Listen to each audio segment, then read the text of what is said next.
बघा, आपण बेरीज आणि वजाबाकी करताना काय करतो, मांडणी करताना काय करतो आपण, बेरीज करताना एककाचं एककाला, दशकाचं दशकाला आणि शतकाचं शतकाला आणि हजाराचं हजाराला. म्हणजे आपण करताना बेरीज असो की वजाबाकी असो करताना आपण एककाकडून कुठे जातो, दशक शतक हजाराकडे जातो. परंतु या बेरजेमध्ये आणि या वजाबाकीमध्ये आपल्याला सरळ हजाराकडून पण करता येतं. हजाराकडून करताना बघा, या हजाराची बेरीज कशी होते, या हजारातून ही हजार संख्या कशी काढता येते बघा. आता यासाठी तुम्हाला प्राची म्हणणे तुम्हाला करून दाखवणार आहे. बेटा करून दाखव, सांग बरं कसं होईल ते.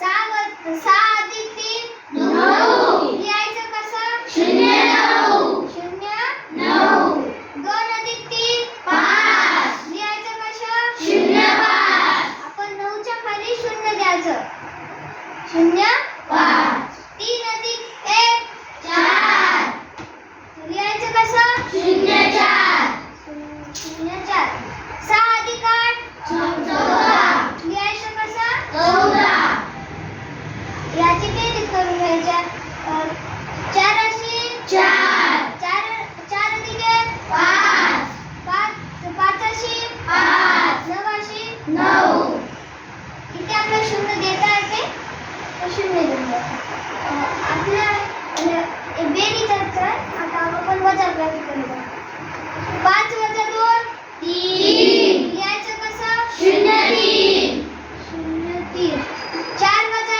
1 3 लिहायचं कसं 0 3 0 3 2 वजा 1 1 लिहायचं कसं 0 1 8 वजा 6 2 लिहायचं कसं 0 2 याची वजाबाकी 2 अशी 2 1 अशी 1 3 अशी 3 3 अशी 3